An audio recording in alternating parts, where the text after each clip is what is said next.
ఇంతవరకు ఆరాధనలో కీర్తనలతో మిమ్మల్ని స్తుతించున్నాం తండ్రి.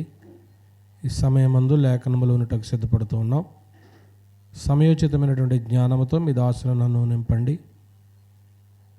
దయగల తండ్రి, మా అందరి జీవితాలు ఏదైతే మాకు అవసరమో లేఖనాలను బట్టి దేవా మాకు బోధించమని క్రీస్తు వారి అతి పరిశుద్ధ నామములో ప్రార్థించి వేడుకొనుచున్నాము పరమ తండ్రి, ఆమేన్.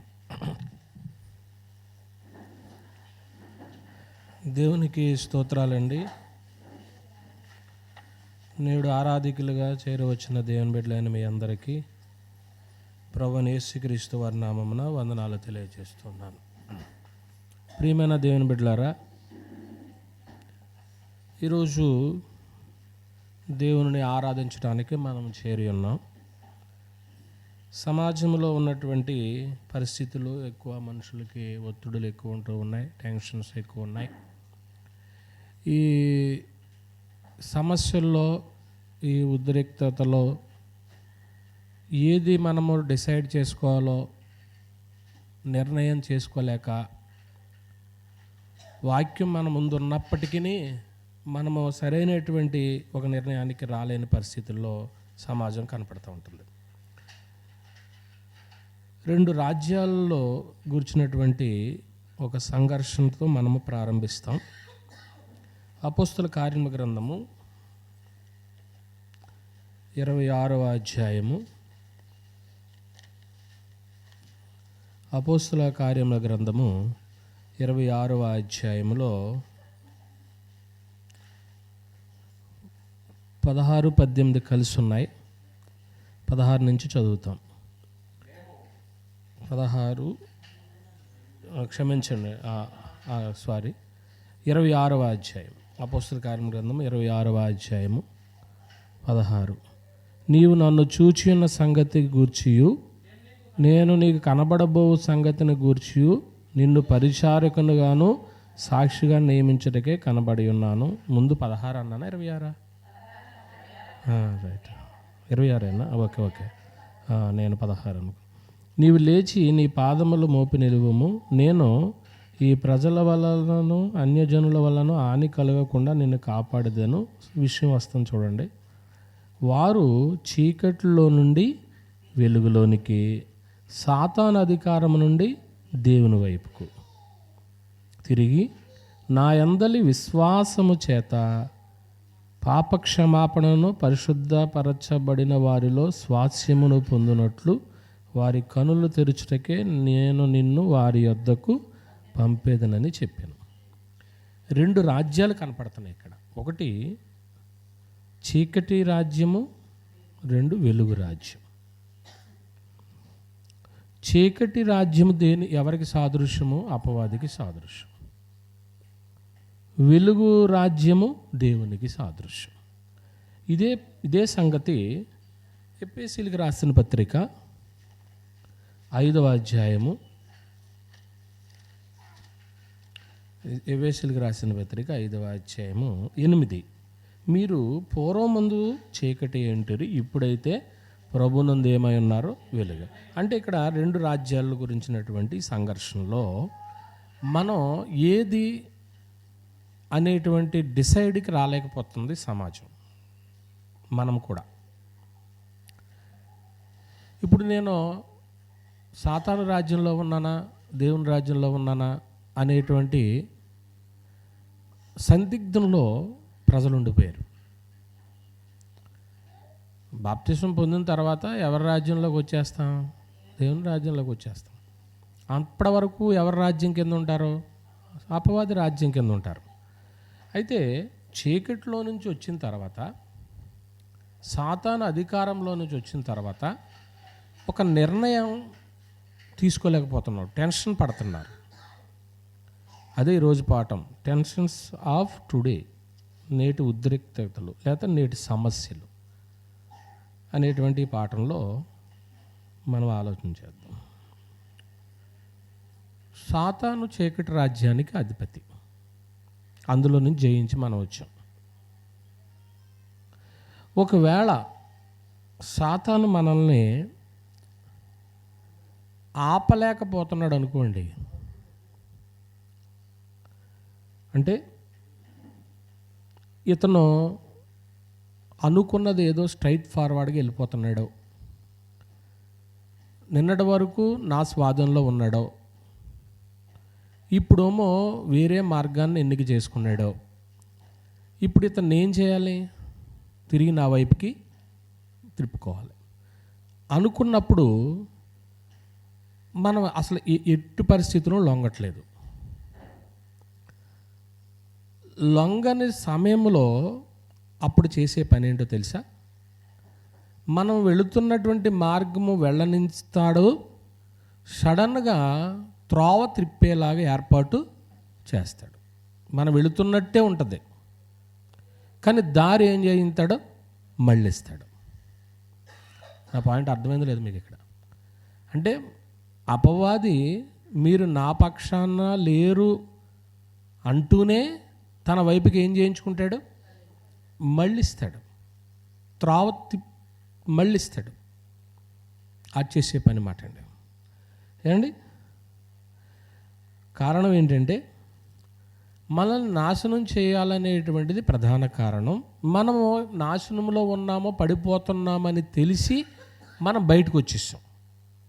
బయటకు వచ్చిన మనల్ని తిరిగి మళ్ళా తన దారికి తెప్పించుకుంటానికి వెళ్ళం కదా. వెళ్ళం కాబట్టి ఎక్కడో స్ట్రైట్గా మనం వెళ్ళిపోతున్నప్పుడు సడన్గా టేక్ డైవర్షన్ బోర్డు ఉంటుంది, ఇటు తిరుగు, లెఫ్ట్గా అయినా తిరుగు, రైట్గా అయినా తిరుగు. వెంటనే ఏమవుతాం? మనం బోర్డును చూసి తిరుగుతాం. మరి అప్పుడు ఎవరు మళ్ళించారు మనల్ని? మనం వెళుతున్న మార్గం ఒకటైనప్పుడు అదే అపవాది చేసేటువంటి ప్రయత్నం. ప్రియమైన దేవుని వాళ్ళారా, ఓకే, మనం ఈ డైవర్షన్లో మనం ట్యూన్ చేసుకుని ఎంపిక చేసుకునేటువంటి దాని మీదే మన విజయము ఓటమి అనేది ఆధారపడి ఉంటుంది. మనం ఏదైతే సెలెక్ట్ చేసుకుంటామో మన సెలక్షన్ మీదే మనము ఓటమి పాలవుతామా, ఓడిపోతామా, మనం విజయం పొందుతామా అనేది డిసైడ్ అయి ఉంటుంది అన్నమాట అండి. ఇది ఉపోద్ఘాతం. దీంట్లో నుంచి ఒక 3 లేక 4 సంగతులు చెప్తాను. కొన్ని కీలకమైనటువంటి సెలక్షన్స్ మనం తీసుకోవాలా, ఎంపిక చేసుకోవాలా. ఏంటయ్యి అని అంటే, మొట్టమొదటిది ఇది ఎలా చెప్తాను అంటే, రాసుకునేవాళ్ళు రాసుకోండి. నేటి లాభమా చివరి గమ్యమా? నేటి లాభమా చివరి గమ్యమా? ఓకే, ఇమీడియట్లీగా లాభం రావాలి మనకి. మనం అనుకున్న వెంటనే మనకి మేలు జరిగిపోవాలి. ఇప్పుడు హైబ్రిడ్ అని ఇంగ్లీష్లో అంటారు, తెలుగులో ఏంటది? హైబ్రిడ్ జాతి అంటే హైబ్రిడ్కి ఇంకో తెలుగులో ఏమన్నా పదం ఉంటుందా? అంటే న్యాచురల్గా ఉండేటువంటిది కాకోకుండా హైబ్రిడ్ విత్తనం అంటే శంకర విత్తనం అంటే దేన్నో తీసుకొచ్చి ఏం చేస్తారు? దీన్ని చేస్తారు. ఇది ఉదాహరణకి ఒక కొబ్బరి చెట్టు ఉంది. కొబ్బరి చెట్టు అది కాపుకి రావాలి అంటే చాలా టైం పడుతుంది. అది హైబ్రిడ్ అయితే ఇది కావాలి. ఇప్పుడు ప్రజలకి ఏం కావాలంటే హైబ్రిడ్ కావాలి. అంటే త్వరగా ఏం జరిగిపోవాలి? మేలు జరగాలి. చివరిలో వచ్చేటువంటి ప్రతిఫలం అవసరంలే, ఇప్పుడు జరుగుతుందా లేదా నాకు మేలు. అందుకే దానికి ఏం పేరు పెట్టాం? నేటి లాభమా చివరి గమ్యమా. ఓకే, ఆదికాండం 25వ అధ్యాయంలో, ఆదికాండము 25వ అధ్యాయంలో సంగతి మనకి తెలుసు కాబట్టి 26 నుంచి మనం వచ్చేస్తాం. తరువాత అతని సహోదరుడు బయటకు వచ్చినప్పుడు అతని చెయ్యి యాసావు మడిమని పట్టుకొని ఉండడు కనుక అతనికి యాకోబు అని పేరు పెట్టబడెను. ఆమె వారిని కనినప్పుడు ఇస్సాకుకి ఎన్ని సంవత్సరాలు అన్నాడు? 60. ఆ చిన్నవారు ఎదిగినప్పుడు యాసావు వేటాడియుండు నేర్పరి అరణ్యవాసిగా ఉండెను. యాకోబు సాధువై గుడారంలో ఉండెను. ఇస్సాకు యాసావు తెచ్చిన వేట మాంసమును తినుచుండెను. ఇస్సాకుకి 2 కొడుకులు, యాషావు, యాకోబు. యాషావు ఏం చేసేవాడని ఉంది? వేటాడి వేట మాంసం తీసుకొస్తే తండ్రి తినేవాడని గ్రంథం చెప్తూ ఉంది. కనుక అతన్ని ప్రేమించెను. పదార్థం పెట్టేవాళ్ళని ఎలాగైనా ఏం చేస్తారు? ప్రేమిస్తారు కదా. రెబెకా చిన్న కొడుకుని ఏం చేసింది? ప్రేమించింది. ఒకనాడు యాకోబు చిన్నోడు కలగూర వంటకము వండుకొనుచుండగా యాసావు అలసిన వాడై పొలంలో నుండి వచ్చి, నేను అలసి ఉన్నాను, ఆ ఎర్రగానున్న దానిలో కొంచెము దయచేసి నాకు పెట్టుమని అడిగాను. అందుచేత అతని పేరు ఎదోము అనబడెను. అందుకు యాకోబు, నీ జ్యేష్ఠత్వము నేడు నాకిమ్మని అడుగగా యాషావు అన్నాడు, నేను చావబోచున్నాను కదా, జ్యేష్ఠత్వం నాకెందుకు? నేను యాకోబు, నేడు నాతో ప్రమాణము చేయమనెను. అతడు యాకోబుతో ప్రమాణము చేసి అతని జ్యేష్ఠత్వం ఏం చేసేసాడు? అమ్మేశాడు. ఇక్కడ సంగతి ఏంటంటే, మనకు అనేక సార్లు చెప్పుకున్నాం, అలిసాడు, తమ్ముడు వంట వండుకుంటున్నాడు, అన్న వచ్చేటప్పటికి చూశాడు, నాకు ఆ భోజనం పెట్టమన్నాడు. అంటే ఇప్పుడు భోజనం ఇతను వండుకొని తినేటప్పటికి ఏమవుద్ది? లేట్ అవుతుంది. కానీ ఇప్పుడు అర్జెంటుగా ఏం చేయాలి? తినేయాలి. ఇప్పుడు ఫాస్ట్ ఫుడ్ కదా, instant fast food, fast death అన్నాడు ఎవడో. అలాగా త్వరగా తినడం, త్వరగా చచ్చిపోతాం అంతే. ఇది వరకు వంట చేయాలంటే ఎంత టైం పట్టేది? అప్పటిదాకా ప్లాను. స్త్రీకి ఎప్పుడంటే సాయంత్రం 5 అయ్యేటప్పటికి కట్టెల పొయ్యిలు కదా, శుభ్రంగా ఇల్లు తుడుచుకుంటాం, కట్టెల పొయ్యి అంటించుకుంటాం, 1 బై 1 వంట చేసుకుంటే 7 గంటలకల్లా ప్రిపేర్ చేసుకునేదానికి ఎంత టైం పడ్డది. ఇప్పుడు ఏమనిపిస్తుంది తెలుసా? గ్యాస్ మీద కదండి, ఎంతసేపు అండి, 10 నిమిషాల పనే కదండి, ఎంత సుఖం అయిందో చూడండి. అంటే ఇక్కడ యాషావు అనుకుంటున్నటువంటి విషయం ఏంటంటే, నేను త్వరగా తినేస్తే నా ఆకలి తీరిపోతుంది, జ్యేష్ఠత్వం ఉంటే ఏటి పోతే ఏటి. అది ఎప్పుడో వచ్చేది, చివరిలో కదా. అంటే ఇప్పుడు జ్యేష్ఠత్వం విలువ తెలిసినోడు అతను, తెలియక దాన్ని ఏం చేసేసాడు? అమ్మేశాడు. అమ్మేటప్పుడు కూడా యాకోబు తెలివిగానే ప్రమాణం చేయించుకున్నాడు. ఏమో మాటని తప్పుతారేమో ఎవరికి తెలుసు. అయితే నువ్వు అడుగుతున్నావు కాబట్టి నీ జ్యేష్ఠత్వం నాకు ఏమంటే ఏం చేశాడు? ఇచ్చేసాడు. ప్రమాణం చేయమన్నాడు. మళ్ళీ అక్కడ ఉందా మాట, ప్రమాణం చేయమన్నాడు. మరి ప్రమాణం ఎవరి పేరుని చేస్తారు? ప్రమాణం చేసేటప్పుడు అందరూ ప్రమాణం చేసే వాళ్ళు అందరూ ఎవరిని మధ్యవర్తిగా పెట్టుకుంటారా?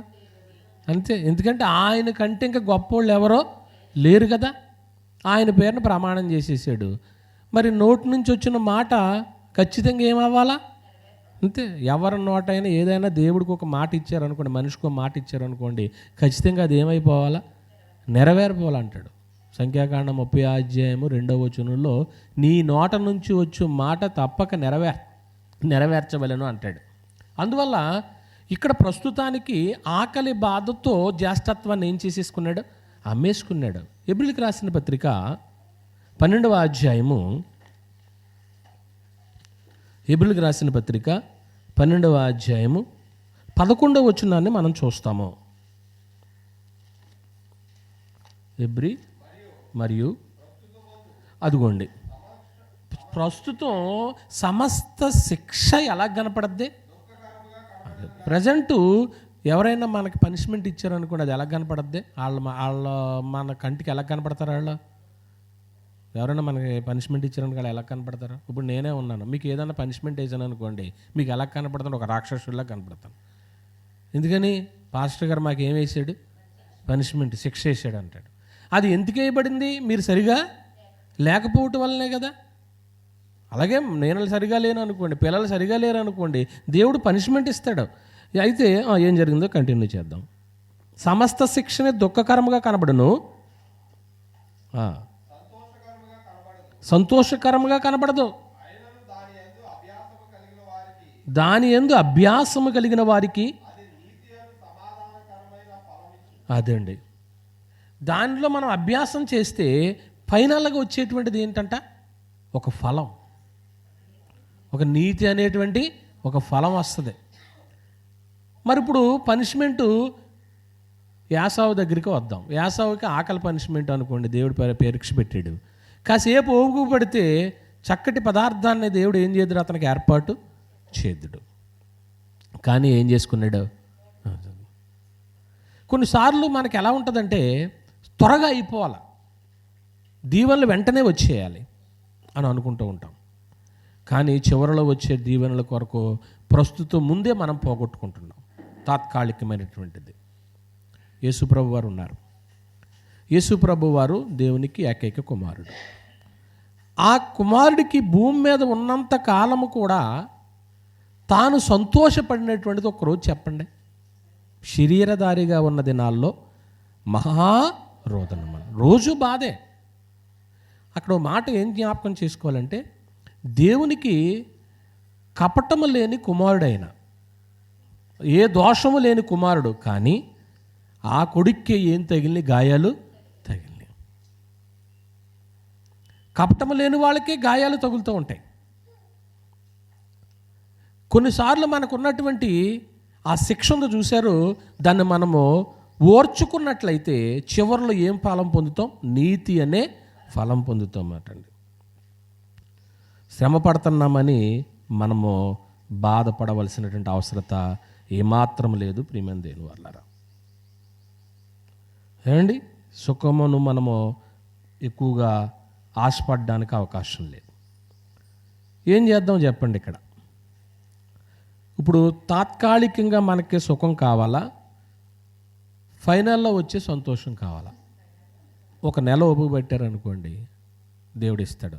ఆ 31వ తారీఖు దాకా కూడా ఓపిక పడితే ఫస్ట్ తారీఖున ఏమవుతాయి?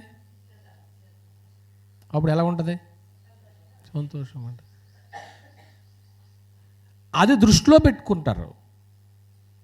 అది దృష్టిలో పెట్టుకుని ఈ 30 రోజులు ఏం చేస్తారు? కష్టపడి పని చేస్తారు. మనము కూడా అంతే. ప్రస్తుతానికి వచ్చేటువంటి లాభమును కాకోకుండా ఆ నెల తర్వాత వచ్చేటువంటి ఆ దీవెన కొరకు ఎదురు చూడాలి. డిసైడ్ చేసుకో ఏది కావాలో. ఇప్పుడు లాభమా, చివరి గమ్యమా? యేసు ప్రభు ప్రస్తుతానికి బాధపడ్డాడో, తండ్రి ఏమి ఇచ్చాడు? అతనికి కిరీటం ఇచ్చాడు. రెండో సంగతికి వచ్చేసాం. రెండోది ఏంటంటే, రాసుకునే వాళ్ళు రాసుకోండి, ఆత్మీయ ప్రదర్శనయ లేఖన ఆధారమా? ఆత్మీయ ప్రదర్శనయ లేఖన ఆధారమా? ఈ రెండిట్లో ఇది కావాలి. ఇది ఎలా చెప్తానంటే, లోకాసు వార్త 17వ అధ్యాయము. లోకాసు వార్త 17వ అధ్యాయము లేఖన ఆధారమా? 22వ వచనము. మరియు ఆయన తన శిష్యులతో ఇట్లా, నేను మనుష్య కుమారుని దినములలో ఒక దినము చూడవలనని మీరు కోరు దినములు వచ్చును, కానీ మీరు ఆ దినమును ఏం చేయరు? చూడరు. వారు ఇదిగో ఎక్కడనని అదుగో అక్కడనని మీతో చెప్పిన ఎడల ఏం చేయకుండి? వెంబడింపకుడి. ఇక్కడ సంగతి ఏంటంటే, ప్రియమైన దేవుని బిడ్డలారా, యేసు ప్రభు వారు రక్తమాంసాల్లో ఉన్న దినాల్లో శిష్యులకి చెప్తున్నటువంటి మాట, మీరు రెండు సంగతులు ఉంటాయి అక్కడ. ఒకటి దేవుని రాజ్యం గురించి, రెండోది యేసు ప్రభు యొక్క రాకడ గురించి. దేవుని రాజ్యం అంటే సంఘం. పై వచనంలో చెప్తాడు. లోకాసు వార్త 17వ అధ్యాయము 20లో ఉంది. దేవుని రాజ్యం ఎప్పుడు వచ్చినని పరిసయ్యులు ఆయన అడిగినప్పుడు ఆయన దేవుని రాజ్యం ప్రత్యక్షంగా రాదు, ఎందుకనగా ఇదిగో దేవుని రాజ్యం మీ మధ్యనే ఉన్నది. అంటే ఇప్పుడు దేవుని రాజ్యం గురించి చెప్పబడింది. దేవుని రాజ్యం కొద్ది రోజులకు వచ్చేస్తుంది. యేసు ప్రభు వారు చనిపోయి సమాధి చేయబడి తిరిగి లేచిన తర్వాత 50 రోజులు అయిన తర్వాత దేవుని రాజ్యం వచ్చేసింది. అంటే దేవుని రాజ్యం మీ మధ్య ఉంది, కానీ మీరు గ్రహించలేకపోతున్నారు. ఆ రాజ్యాధినేతను నేనే అని ఆయన డైరెక్ట్గా చెప్పుకోకుండా అది మీ మధ్య ఉందని చెప్పాడు. కానీ రెండో సంగతి ఏంటో తెలుసా? శిష్యులతో ఆయన అంటున్న మాట ఏంటంటే, మనుష్య కుమారుని దినములలో ఒక దినము చూడవలని మీరు కోరు దినాలో వస్తాయి. ఇప్పుడు ఆ రోజు చూడటానికే ముందుగా ఎవరైనా ఇదిగో యేసు ప్రభు వారు అక్కడ ఉన్నాడు, ఎక్కడ ఉన్నాడని చెప్తే మీరు ఏం చేయకండి, నమ్మకండి. ఉదాహరణకి ఇప్పుడు ఎక్కడైనా యేసు ప్రభు ఫలానా చోట వెలిశాడు అని అన్నారు అనుకోండి, ఈ బైబిల్ పట్టుకున్న క్రైస్తవులు అందరూ ఏం చేస్తారు చెప్పండి? ఏ అసలు ఆయన ఫిగర్ ఎలా ఉంటుందో చూడాలి కాబట్టి ఆతురత. కానీ బైబిల్ ఏం చెప్పింది? ఎదురుగుండగా నీకు కనపడేది ముఖ్యం కాదు, లేఖనం ఏం చెప్తుందో అది ముఖ్యం నీకు. వాక్యంలో ఏమనుంది? ఇక్కడ ఉన్నాడని చెప్పినా అక్కడ ఉన్నాడని చెప్పినా మీరేం చేయకండి. ఎందుకంటే ఆయన వచ్చేది తండ్రికి మాత్రమే తెలుసు, వచ్చే కుమారుడికి కూడా తెలియదు. మరి ఉన్నాడని చెప్తే వెళ్ళిపోతావు ఎందుకు? యేసుప్రభు పేరునే పలానా చోట ఏదో జరుగుతుంది అని అన్నారు అనుకోండి, మొత్తం తండోపతండాలుగా వెళ్ళిపోతారండి. కానీ లేఖనం ఆధారం వద్దా? మరి చేతిలో ఉన్న బైబిల్ ఏం చెప్తుందో ఆలోచించవా? అంటే ఎదురుగా కనపడితే చాలు, మనుషులకు కనపడాలి. అందుకే చెప్పాడు ప్రభు, చూచి నమ్మిన వారి కంటే చూడక నమ్మిన వారు ధన్యులని అన్నారు కదా. మరి చూడకోకుండా బైబిల్ని చదివి ఇందులో ఉన్న వాస్తవాన్ని విశ్వాసంతో నువ్వు గ్రహిస్తే తప్పకుండా దేవుడు నీకు కార్యం చేస్తాడు. కానీ అలా నమ్మరు, కళ్ళ ముందు చూడాలి వెళ్ళి. ఆయన ఏ అంగి వేసుకున్నాడో, ఎంత జుట్టు పెంచుకున్నాడో, చేతిలో ఏం కర్ర ఉంది, ఎంతమంది సమూహం వెళ్తున్నారో చూడండి. నేటి కాలంలో ఏం చేస్తారు? ఫలానా చోట జనం, అబ్బో అసలు ఆ జనాన్ని చూస్తే పాపం పోద్దన్నాడు ఒక ఆయన. జనాన్ని చూస్తే పాపం పోతే ఇంక యేసుప్రభు రక్తం ఎందుకండి? అంటే జనం ఉన్న చోటకి పోతారు ప్రజలు. అంటే వాళ్ళ కళ్ళకి కనపడాలి ఒక ఫిగరు. స్టేజ్ మీద కూడా చూడండి, పెద్ద పెద్ద కార్పొరేట్ సేవకులు అంటారు కదా, వాళ్ళ స్టేజ్ ఎక్కారంటే అసలు ఆ లైటింగ్లో వాళ్ళు వేసుకునే డ్రెస్సు అపిరెన్స్ ఎలా ఉంటుందండి అసలు?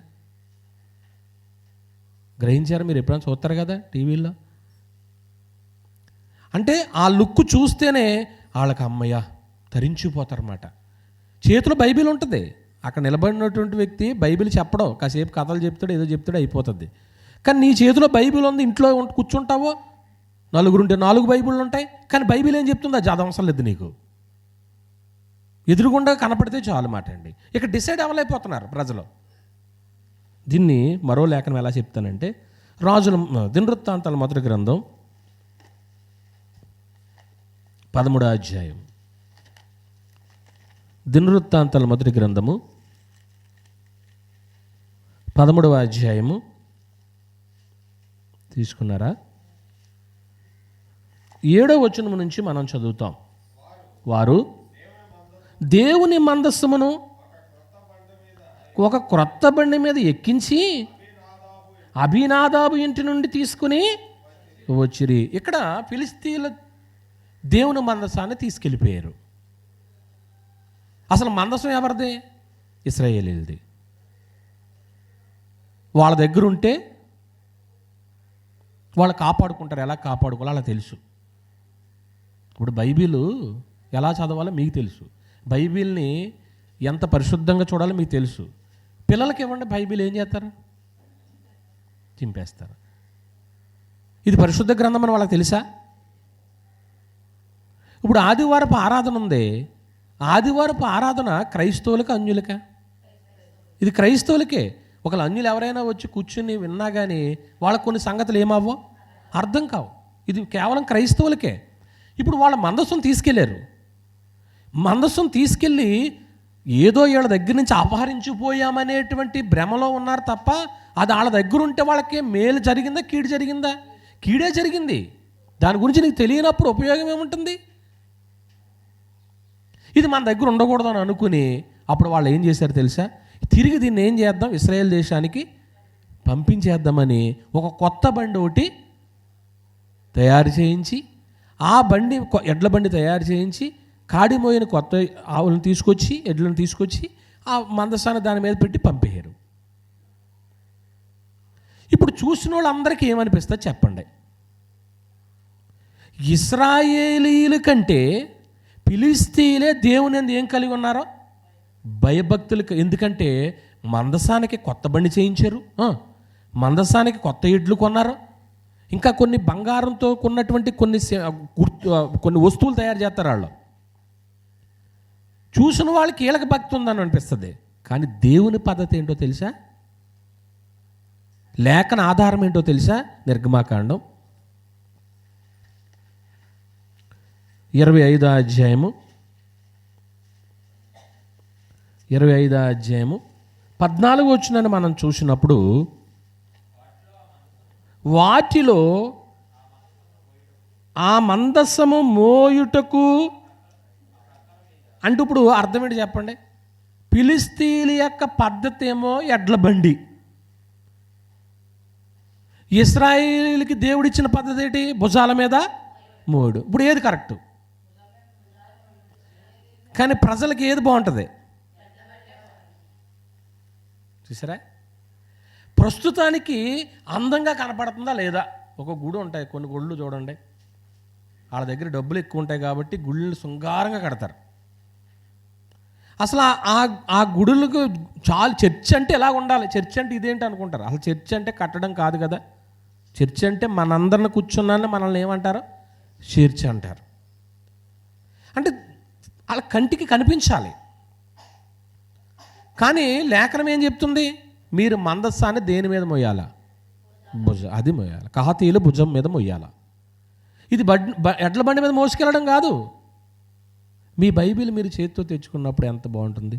మీ చందా బియ్యం ఉంటాయి, మీ ఆఫరింగ్స్ ఉంటాయి, మీ వస్తువులు మీరు బంగారం ఉందనుకోండి, బంగారం మీరు జాగ్రత్తగా పట్టుకుంటారా? ఎవరికైనా ఇస్తారా దాయమని? ఎందుకని? అది అన్నిటిలోకి విలువైనది. బైబిల్ అంటాం కానీ అసలు అండి బైబిల్ ఎంత గొప్పదండి ఇది. సరే, చదువుకుంటానికి అందుబాటులో ఉండటానికి దగ్గర పెట్టుకుంటున్నారు, అది వేరే సమాచారం. ఒకవేళ ఇది చదవకూడదు అనుకోండి, బీరువాళ్ళు పెట్టి ఏం చేద్దాం? దాచేద్దాం. అలా దాయడం వల్ల ఉపయోగం లేదండి. చాలామంది తలకాడ పెట్టుకుంటే ఉపయోగం అనుకుంటారు. అసలు తలకాడ పెట్టుకుంటాం వల్ల దీని బదులు తలదిండి పెట్టుకో. దీనివల్ల ఉపయోగం ఉంటుందండి తలకాడ పెట్టుకుంటాం వల్ల? ఇందులో ఉన్న మాటలు దేనికి ఎక్కించుకోవాలి? తలకి ఎక్కించుకోవాలి. ఎందుకు జ్ఞాపకం చేస్తున్నానంటే, ఇప్పుడు మనుషుల పద్ధతి ఏంటి చెప్పండి? మనుషులకి ఏది కావాలి? పైకి కనిపించే భక్తి. ఎలాగా? తెల్లటి వస్త్రాలు, ఎవరితో మాట్లాడకూడదు, పండుగలు, ఆచారాలు, ఇవన్నీ చేస్తే వాళ్ళకి ఏముందనుకుంటారు? భక్తి ఉందనుకుంటారు. కానీ బైబిల్ లేఖనం ఏం చెప్తుంది? నీ పండుగలు తీసేశాను, నీ ఆచారాలను తీసేసాను, సమస్తము క్రీస్తు ప్రభు వారు వచ్చిన తర్వాత అన్నీ నీ పద్ధతులన్నీ తొలగించేశాను. లేఖనం ఏం చెప్తుంది అదే చెయ్యి. ఈవేళ లేఖన ఆధారంగా చేయట్లేదు ప్రజలు. మూడో సంగతి చెప్తాను. మూడోది ఏంటంటే, మనుషుల యొక్క ప్రశంసల దేవుని యొక్క అంగీకారమా? మనుషుల యొక్క ప్రశంసల దేవుని యొక్క అంగీకారమా? ఇక్కడ ఎలా ఉంటుందంటే, యోహాను సువార్త 5వ అధ్యాయము, యోహాను సువార్త 5వ అధ్యాయము 44వ వచనాన్ని మనం చూసినప్పుడు, అద్వితీయ దేవుని వలన వచ్చు మెప్పును కోరక ఒకని వలన ఒకడు మెప్పు పొందుచున్న మీరు అదండి. అంటే ఇప్పుడు దేవుడి వలన వచ్చే మెప్పు కావాలా, మనుషుని వలన వచ్చే మెప్పు కావాలా? మనకి ప్రజలు ఏది కోరుకుంటారు? నిజంగా పలానా వాళ్ళు నన్ను అభినందించాలి, మనుషులు మెచ్చుకుంటే చాలు. ఇదే వేళ జరుగుతుంది. మనుషులు నన్ను అప్రిషియేట్ చేశారు, ప్రశంసించారు. మనుషుల్లో గొప్ప అండి. నువ్వు మనుషుల్లో కాదమ్మా గొప్పగా ఉండవలసింది. యోహాను సువార్త 12వ అధ్యాయము 42వ వచనాన్ని మనం చూసినప్పుడు, అయినను అధికారుల్లో కూడా విశ్వాసముంచిరి గాని ఏమోనని భయపడి ఒప్పుకొనలేదు.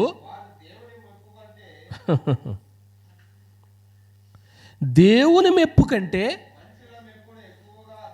అంటే ఎక్కువ మనుషులు దేన్ని కోరుకుంటున్నారని ఉంది. మనుషుల మెప్పు, మనుషులే పొగడాలి నిన్ను. పొగిడే కోల్ది ఇంకా కొందరు ఏం చేయించుకుంటారు? పొగిడించుకుంటారు. అదొక అలవాటు వాళ్ళకి. కానీ మనుషుల మెప్పు వద్దంటున్నాడు. దేవుడిని ప్రశంసించాలి, దేవుడిని అభినందించాలి. దేవుడు అభినందించాలంటే దేవునికి ఇష్టమైన కార్యం చేయాలి. అసలు యేసు ప్రభువు వారిని లోకము ఎప్పుడైనా అభినందించిందా? నీ బంధువుల్లో ఎవరైనా నిన్ను అభినందిస్తున్నారా? అభినందించే వాళ్ళ ఇంటికి 10 సార్లు వెళ్తాం. నిన్ను తృణీకరించి మాటి మాటికి నిన్ను దూషించే వాళ్ళ దగ్గరికి ఎందుకు? నేను వెళ్ళాను అంటే నా లోపాలు ఎత్తి చెప్తుంది ఆవిడ. నా సమస్యలన్నీ మళ్ళీ ఇలాగ నాలో ఉన్న లోపాలన్నీ చెప్తాను. లోపాలు చెప్పే వాళ్ళ ఇంటికే 10 సార్లు ఏం చేయాలి? మనం వెళితే మన జీవితం ఏమవుతుంది? అది చక్కబడద్ది.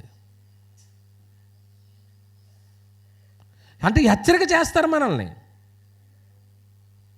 నువ్వు ఎలా ఉండు హెచ్చరిక చేస్తారు. యేసుప్రభు వారు భూమి మీద ఉండగా శిష్యులకి 3.5 సంవత్సరాలు ఎందుకు ట్రైనింగ్ ఇచ్చాడు చెప్పండి? వాళ్ళ హెచ్చు తగ్గుల్ని ఏం చేయాలి? ఆయన సరిచేయాలి. అందులో ఎవడు గొప్ప అనే తలంపు వచ్చింది. ఎవరు గొప్ప అనే తలంపు వచ్చినప్పుడు వాళ్ళు ఏం చేశారో తెలుసా? ఒకవేళ మీలో ఎవరైనా గొప్పవారై ఉండాలనుకుంటే నాకులాగా చేయండి. నడనికి తుండు కట్టుకోండి, జగ్గుతో నీళ్ళు పట్టుకోండి, పళ్ళని తీసుకోండి, కాళ్ళు అందులో పెట్టమానండి. నీ ఎదుటిన్న సహోదరుడి కాళ్ళు ఏం చెయ్యి? అంటే ఈవేళ కడగమని నేను అనట్లేదు, కానీ అంతగా ఏమైపోవాలి? మనం తగ్గించుకోవాలి. సహోదరుడు చూస్తే పడదు, సహోదరుని చూస్తే పడదు అన్నప్పుడు మనుషుల మెప్పు కోరుకుంటుంటే కనుక దేవుని యొక్క ప్రశంసలు ఆగిపోతాయి. ఎఫెసీయులకు రాసిన పత్రిక 6వ అధ్యాయము, ఎఫెసీయులకు రాసిన పత్రిక 6వ అధ్యాయము 5వ వచనాన్ని మనం చూస్తున్నాం. దాసులారా, అబ్బా, యథార్థమైన హృదయం గలవారై భయముతోనూ వణుకుతోనూ క్రీస్తునకు వలె శరీర విషయమై యజమానులైన వారికి. చూసారా? ఎవరైనా ఉద్యోగాలు చేసే వాళ్ళు ఉన్నారనుకోండి, మీ బాస్ ఉంటాడు. మీ బాస్ ముందు మీరు ఎలా ఉంటారు? ఇదే వస్తున్నాడంటే ఆయనకి శాల్యూట్ చేస్తారు, ఆయన గౌరవిస్తారు. అలా గౌరవించమని ఎవరు చెప్పారు? దేవుడే చెప్పాడు. మనుషులను సంతోషపెట్టువారు చేయనట్లు. చూసారా? కొందరు ఏం చేస్తారో తెలుసా? బాస్ వస్తున్నాడు అనుకోండి, ఎదురుకుండా దండం పెడతారు. ఆడ ఎలాగ వెళ్ళిపోయిన తర్వాత ఆడ గురించి తిడతారు వాళ్ళు. ఇప్పుడు మీకు ఇష్టం లేని వాళ్ళు ఎవరైనా వచ్చారనుకోండి, వాళ్ళ ముందు నవ్వుతూ పోనాలండి. వాళ్ళు వెళ్ళిపోయిన తర్వాత మళ్ళీ గుసగుసలు మామూలే ఏమండి. అది ఎదురుగా తిడితే ఏం చేయరంట? ఎందుకు ఎదురుగా తిడతారా? నిజంగా లోపం ఉందనుకోండి, ఒక్కొక్కరు ఉంటారండి ముక్కుసూటి మనుషులు అంటారు కదా, వాళ్ళు ఏం చేస్తారు చెప్పండి? ముఖం మీదే, ముఖం మీద వాళ్ళకున్న అది ఏంటైతే లోపమని నీ దృష్టికి వచ్చిందో దాన్ని ఏం చేసేస్తావు అంతే. అప్పుడు వెంటనే ఇతరులు ఏం చేయాలో తెలుసా? హృదయంలో గుచ్చేసుకుంటారు కదా ఆ మాట. గుచ్చుకున్న వెంటనే రిపెంటెన్స్ చెందేస్తారు మంచోళ్ళు అయితే. అంటే వారు మనసు పొందుతారు. అదే రిపెంటెన్స్ చెందని వ్యక్తి అనుకోండి, ఈ వ్యక్తి మీద ఏం పెట్టుకుంటాడు? కక్ష పెట్టుకుని రెండో రోజు ఆవిడ నోట మాట మనం రానివ్వకూడదు, ఆవిడ దగ్గరికి వెళ్ళకూడదు, ఆయన దగ్గరికి వెళ్ళకూడదు అనుకుంటారు.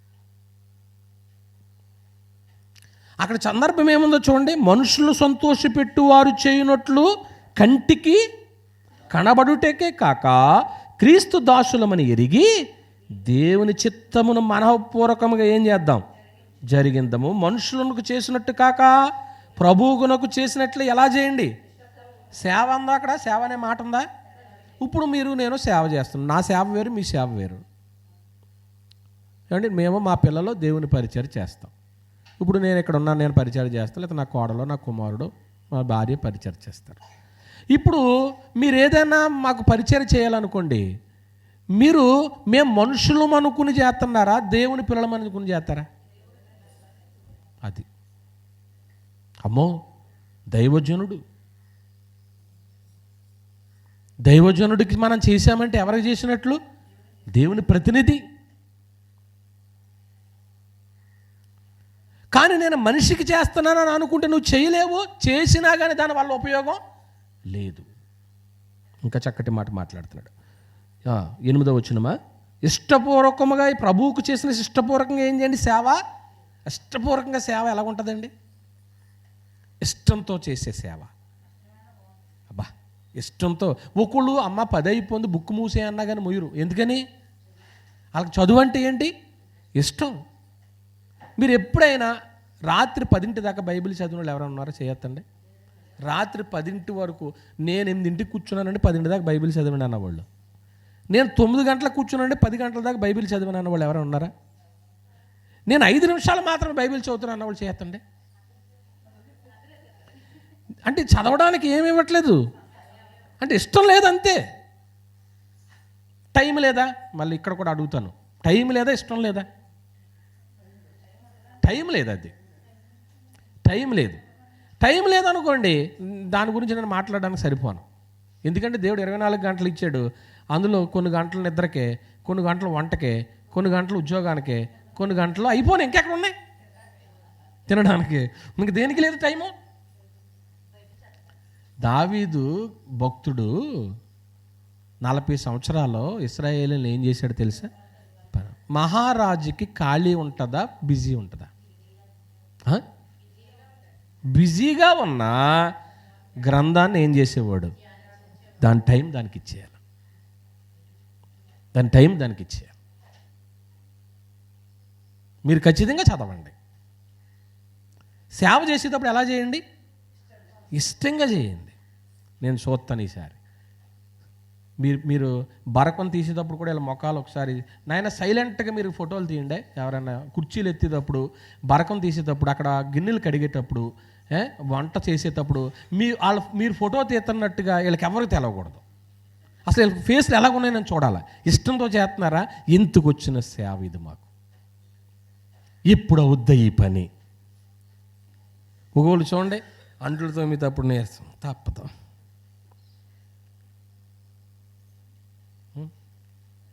సేవ ఇష్టంగా చేయండి.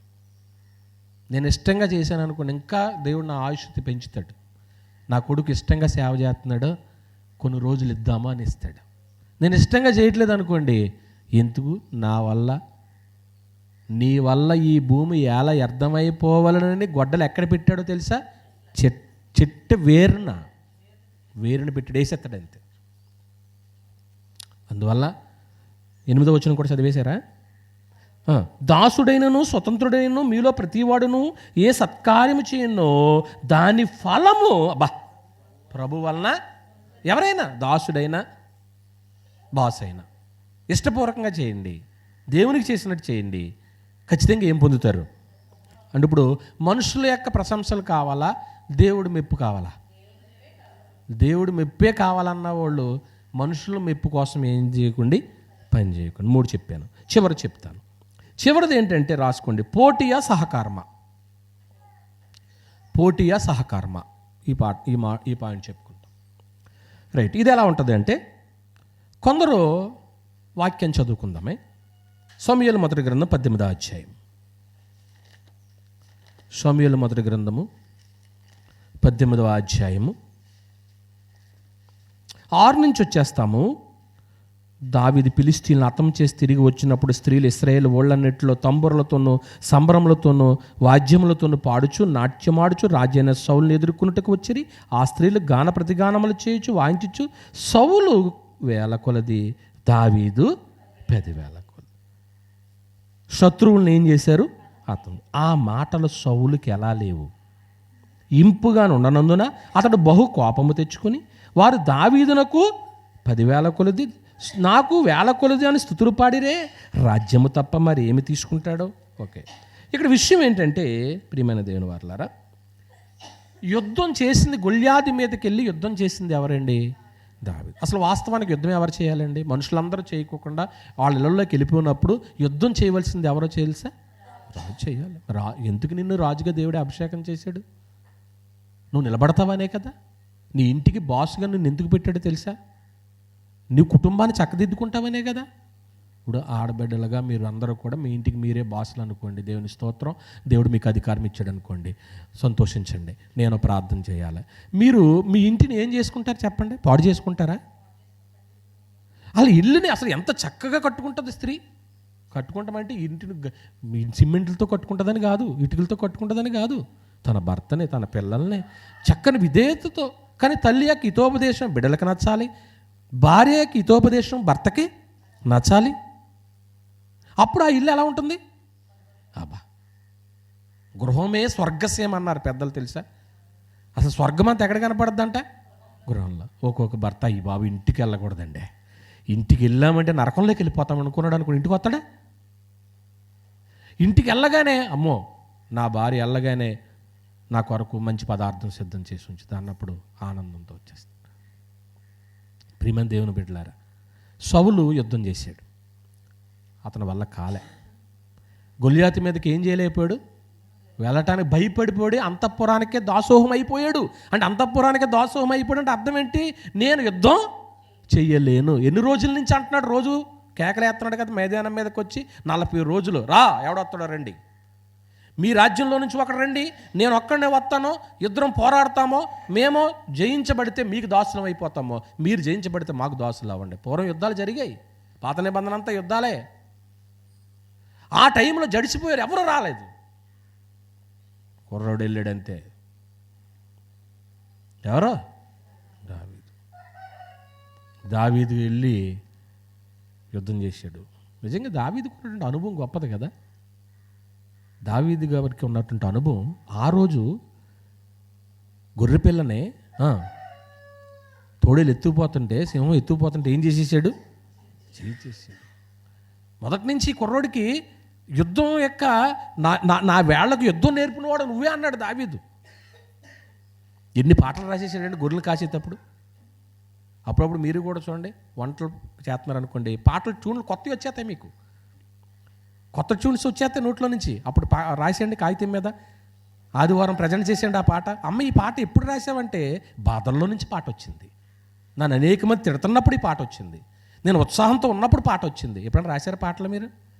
వస్తాయి, కానీ అవి ఏం చేయం మనం? రాయమండి. బాగా బాధ వచ్చింది అనుకోండి, ఏం చేస్తారండి? బాధల్లో కూడా ఒక పాట పాడుకుంటారు. బాధల్లో పాడే పాట ఏముంటుంది మీకు?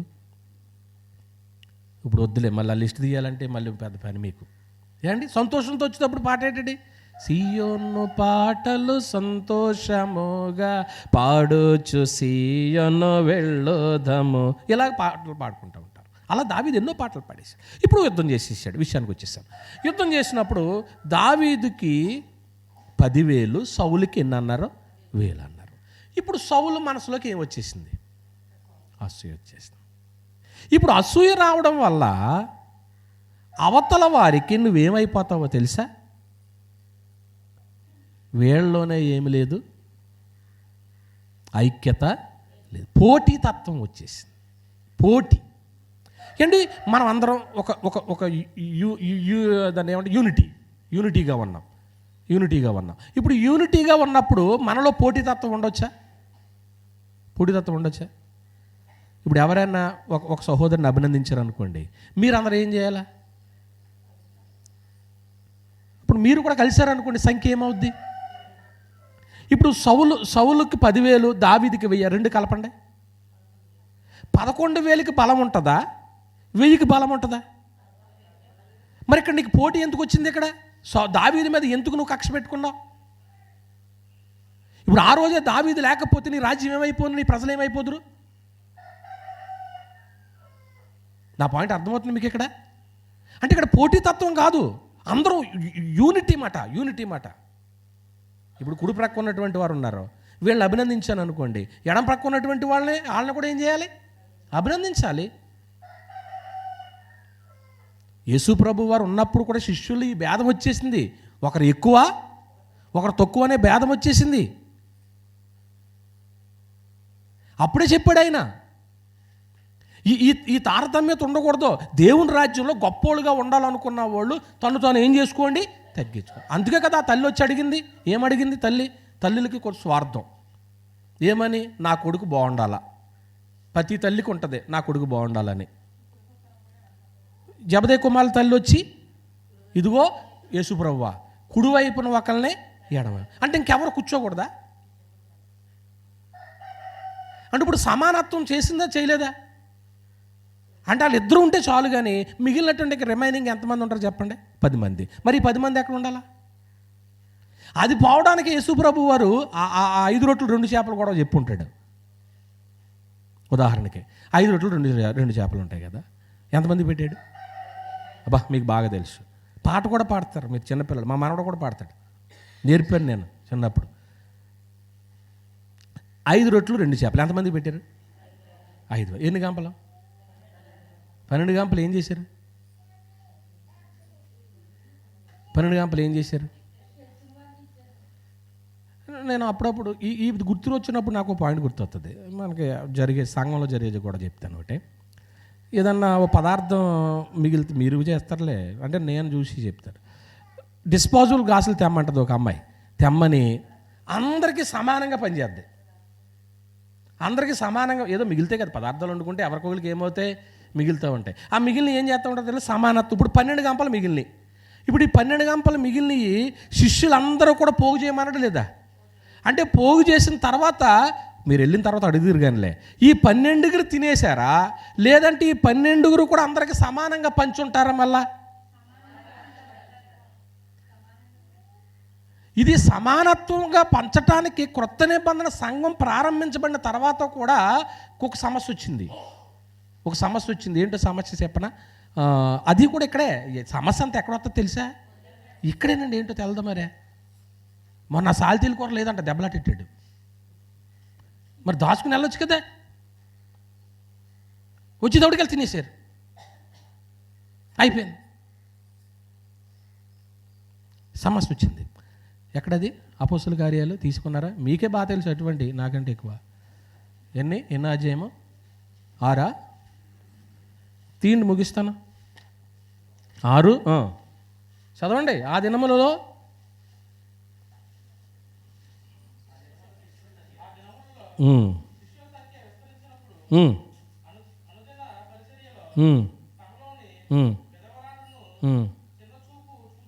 అదండి. ఇక్కడ విషయం ఏంటంటే చిన్న చూపు చూస్తున్నారట. ఆ చూసినప్పుడు ఏం జరిగిందో తెలుసా? 3వ వచనానికి వచ్చేసాడు. కాబట్టి సహోదరుల ఆత్మతోనూ జ్ఞానంతో నిండుకొని మంచి పేరు పొందిన 7 మనుషులను మీలో ఏర్పడు, మేము వారికి పని నియమింతుము. ఇక్కడ విషయం నాకు అసలు పాయింట్ దొరకలేదు. అక్కడ ఒక సమస్య దేనికైతే వస్తుందో అక్కడ ఉంటుంది మాట అండి. దేవుని పని మానేసి మేము ఈ పని చేయాలా మీకు అంటాడు. అది లేదా? మేము దేవుని పని, అసలు పని మానేసి దీనికా మేము వచ్చింది. 2వ వచనం చివరిలో ఉంది. Thank you. అప్పుడు 12 అపోస్తులు తమ యొద్ద శిష్యుల సమూహాన్ని పిలిచి, మేము దేవుని వాక్యం బోధించటమని. అంటే సమస్య ఎక్కడ వచ్చింది చెప్పండి? అంటే ఇప్పుడు వాక్యం మానేసి దేనికడ కొట్టుకుంటున్నారు వీళ్ళు. ఎందుకు కొట్టుకుంటున్నారు? పంచిపెట్టడం కూడా ఎందుకు కొట్టుకుంటున్నారు? ఎందుకు సమానంగా పంచట్లేదు? అది ఎందుకు వచ్చిందో బైబిల్ ప్రకారం చెప్పండి, మీరు చెప్పొద్దు. కాదు, బైబిల్ ప్రకారంగా చెప్పమన్నాను నేను.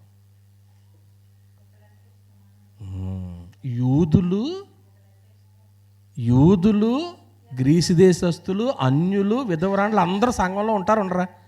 ఉంటారు. ఇప్పుడు వీళ్ళందరికీ కూడా ఇప్పుడు ఏం చేయాలంట? పేతురు గారు వచ్చి, పేతురేనా అప్పటికి ఇంకానో ఆయన సౌలు ఎంటర్ అవ్వలేదు, పౌలు ఎంటర్ అవ్వలేదు. పేతురు గారు వచ్చి ఏం చేయాలంటే వీళ్ళకి పంచాలట. మరి పేతురు గారు వాక్యం పంచాలా, భోజనం పంచాలా?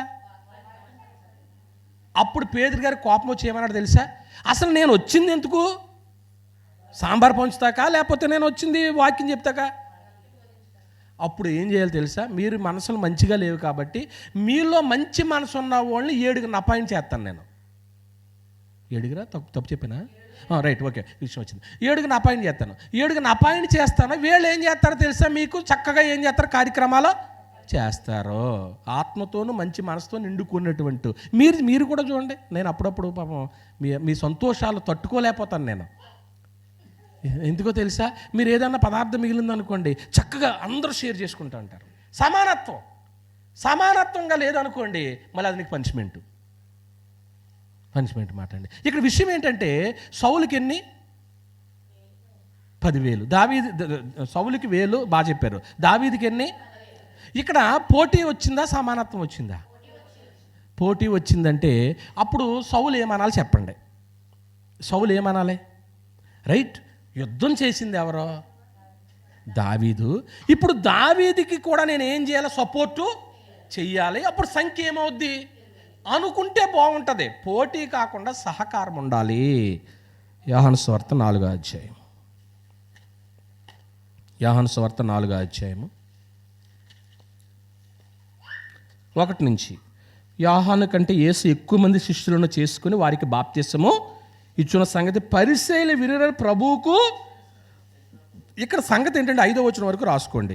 యేసు ప్రభుకి ఎక్కువ మంది శిష్యులు అవుతున్నారని పరిసయ్యులకి ఏం కలిగింది? అసూయ వచ్చేసింది. అసలు పరిసయ్యులు కూడా ఎవరి కోసం కనిపెడుతున్నారు? యేసు ప్రభు కోసమే కదా. మరి యేసు ప్రభు వచ్చినప్పుడు సంఖ్య పెరుగుతున్నప్పుడు వాళ్ళు ఏం చేయాలి? పరిసయ్యులు యేసుకి సహకారం కానీ చేయలేదండి. కొరింథీయులకు రాసిన 2వ పత్రిక 10వ అధ్యాయం, కొరింథీయులకు రాసిన 2వ పత్రిక 10వ అధ్యాయము 10వ అధ్యాయము తీసుకున్నారా? 12వ వచనం చూడండి. అదిగోండి, తమ్మును తామే మెచ్చుకొని కొందరితో జతపరుచుకున్నటకైనను వారితో సరిచూచుకున్నటకైనను. అబ్బా, మేము వాళ్ళతో సరిచూసుకోలేము, అలా మేము తెగింతలేదు. కానీ తమలోనే ఒకరిని బట్టి ఒకరు ఎన్నిక చేసుకుని ఒకరితో ఒకరు సరిచూసుకునిచున్నందున. చూసారండి, అంటే వీళ్ళు ఒకళ్ళకే ఏం చేస్తున్నారు? సపోర్టు చేస్తున్నారు. ఇది మంచి పద్ధతి కాదు. పోటీతత్వం ఉండకూడదు. అందరూ ఎవరమో సమానత్వము. ఈ టెన్షన్స్ ఎక్కువైపోయినాయి. ఇప్పుడు నేను చెప్పే పాఠం అంతా స్పిరిచువల్గా టెన్షన్సా కాదా? మొట్టమొదటి ఏం చెప్పాను నేను?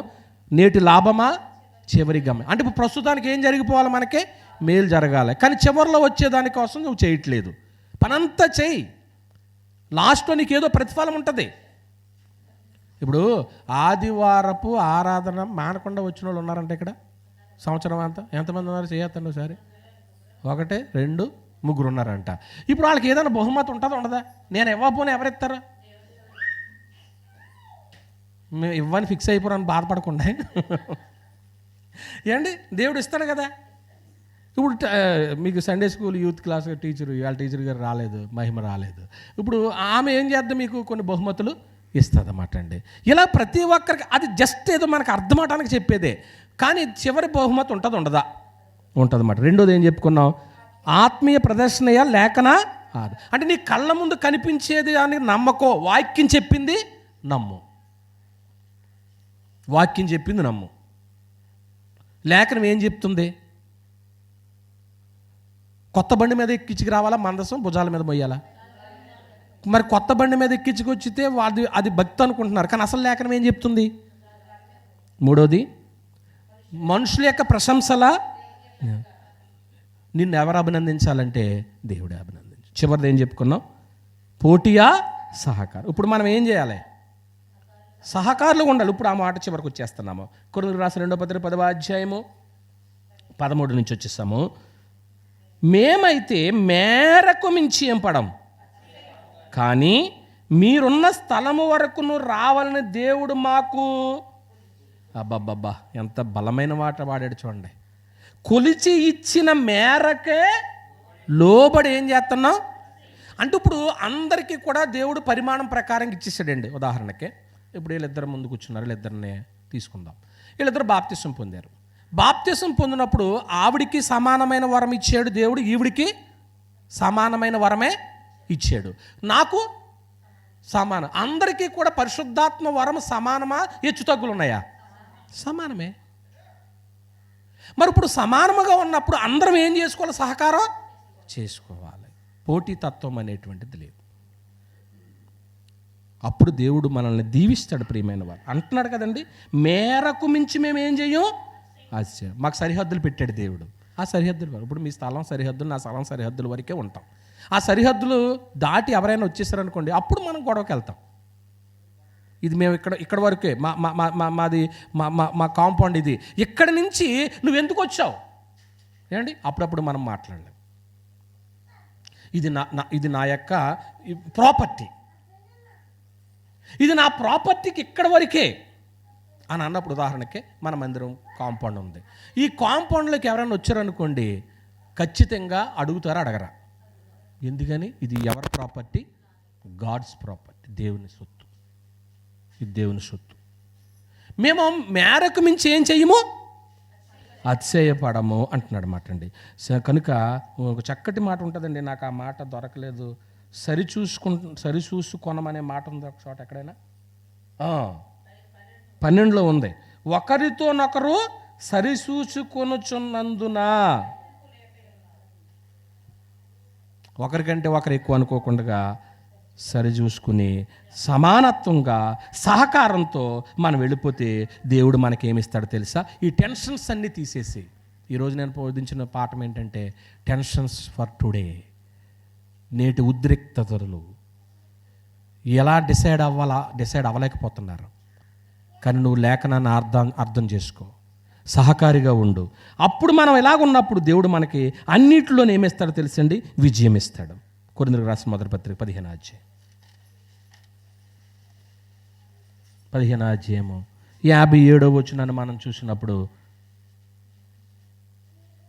అయినను మన ప్రభువైన యేసుక్రీస్తు మూలముగా మనకు ఏమనుగ్రహించబడుతుంది? జయం అనుగ్రహించబడుతున్న దేవునికి ఏం చెప్తున్నాడు? స్తోత్రం అంటున్నాడండి. ఏమండి? కనుక దేవుడే మనకి జయం అనుగ్రహించేది. అపజయం ఎందుకు వస్తుందో తెలుసా? ఏమండి? ఇక్కడ కూర్చుని మీ అందరికీ జయం రావాలండి. ఏ విషయాలు అయితే మీరు ఆశపడుతున్నారో అన్నిటిలోనూ జయం రావాలండి. జయం రాకపోవడానికి మీరు టెన్షన్ పడుతున్న కొన్ని మనసులో ఉన్నాయి. స్పిరిచువల్గా చెప్పాను నేను. ఫిజికల్గా మీకు ఏదైనా టెన్షన్ ఉంటే కనుక ఆ టెన్షన్లో కూడా ఇవన్నీ వాక్యాలు మనసుకి తీర్చుకుని, నేను ఏమన్నా మేరకు మించి నేను చేస్తున్నానా, నేను ఓవర్గా ఏమైనా చేస్తున్నా. అప్పుడప్పుడు అంటారు చూడండి, ఏంటి ఈ మధ్య కొంచెం ఓవర్గా చేస్తున్నావేంటి, దాన్ని ఇంకో మాట అంటారండి, ఏం చేస్తున్నావు, ఎగస్ట్రాలు చేస్తున్నావేంటి, ఎగస్ట్రాలు చేస్తే తోక కత్తిరించేస్తానంటారు. మనము ఇదే దేవుని దగ్గర అడుగుదాము, మనకి ఇచ్చిన పరిధిలో మనం కొనసాగిపోదాము, దేవుడు విజయం ఇస్తాడు. ఇంకో మాట చెప్పి నేను ప్రార్థన చేస్తాను.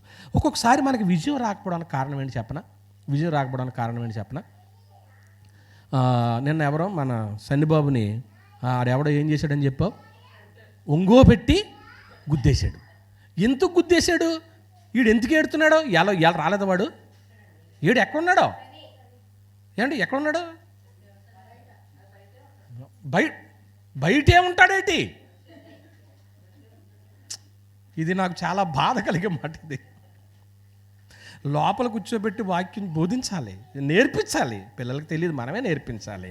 ఓకే, విషయం ఏంటంటే ఇప్పుడు ఈడు ఎందుకు ఏడుతున్నాడో, ఈడు ఎందుకు నొప్పి వచ్చింది అంటున్నాడో, అవతలోడు ఎందుకు గుద్దాడు. రైట్. విషయం ఏంటంటే ఈడికి బలం ఏమవ్వలేదు, సరిపోలేదు ఆడితో పోట్లాడడానికి. ఇక్కడ నీకు ఎప్పుడైతే బలహీనురాలు అయిపోయావో, బలం లేదో, విజయము ఏమైపోతుంది, పోతుంది, అపజయం వచ్చేస్తుంది. ఇప్పుడు విజయం రావాలంటే ఇదిగో యువర్ చాయిస్. నువ్వు చేసుకున్నటువంటి సెలక్షనే అపవాదిని డైవర్షన్ తిప్పాడు. డైవర్షన్కి వెళ్ళకోకుండా స్ట్రైట్గా నువ్వు వెళ్ళిపోతే విజయం నీదే. బాప్తిసం పొందావు, విజయం నీదే. సాగుతున్న విజయం నీదే. అపజయానికి ఉండదండి. దేవుని ద్వారా నీకు విజయం పొందుతావు. కాబట్టి రోజు రోజుకి వాక్యం విని ఏం తెచ్చుకోవాలి, బలం తెచ్చుకోవాలి. ఒకరోజు ఇంటే రాదండి, వస్తుందా? రోజు మన వాక్యం చదువుకుంటే బలం వస్తూ ఉంటుంది.